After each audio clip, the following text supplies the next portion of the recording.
Pakistan Peoples party ضلع وسطی کے انفارمیشن سیکرٹری سردار شہزاد مجید نے میونسپل کمیشنر وسطی شمونہ صدف کے ہمراہ بلدیہ وسطی کی جانب سے چلائی جانے والی 10 روزہ کلین اینڈ گرین مہم کے سلسلے میں اربن فارسٹ غریب آباد اولڈ فرنیچر مارکیٹ میں چہچہکاری مہم کے حوالے سے پودا لگایا۔ اس موقع پر focal person clean and green مہم حسن عباس بلدیہ وسطی کے افسران کی بڑی تعداد موجود تھی۔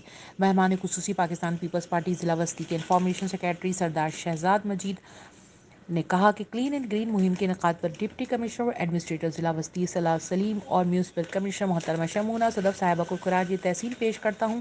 کلین اینڈ گرین مہم میں اسکول کے طلباء و طالبات کو شامل کرنا خوش آئین بات ہے، کیونکہ یہ بچے مستقبل کے معمار ہیں اور ان بچوں کو ماحولیاتی آلودگی خاتمے کے حوالے سے کیے جانے والے کاموں کے بارے میں آگاہی فراہم کرنے سے ہم دیرپا نتائج حاصل کر سکتے ہیں۔ انہوں نے کہا کہ مزید کنکریٹ سے بھرے شہر میں ہر بشر پر شجر کی ضرورت ہے۔ اس موقع پر میونسپل کمشنر بلدیہ وسطی شمونہ صدف نے شجر کاری کی تقریب میں حاضرین سے خطاب کرتے ہوئے کہا کہ پودا لگانا صدقہ جاریہ ہے اور اس کاریہ خیر میں ہر شخص اپنے حصے کا ایک پودا لگائے اور اس نیک کام میں حصہ لے۔ پودے اور درخت لگا کر ماحول کو آلودگی سے بچانا ہم سب کی مشترکہ ذمہ داری ہے۔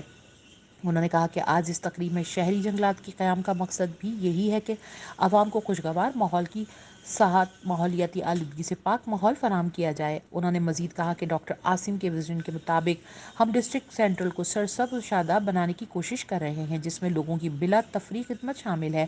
لیگل فریم ورک میں رہتے ہوئے تمام لوگوں کو بنیادی سہولیات فراہم کرنا ہماری اولین ترجیح ہے۔ واضح ہے کہ غریب آباد کا یہ علاقہ لینڈ مافیا کی آماج گاہ تھی۔ ہم نے اس کا قبضہ ختم کرا کر اس جگہ پر منی اربن فارسٹ قائم کیا، جس میں کلین اینڈ گرین پروگرام کے تحت 600 پودے لگائے گئے ہیں۔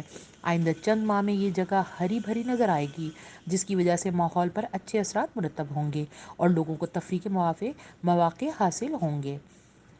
عبیرہ حسین، HQ نیٹ ورک، کراچی۔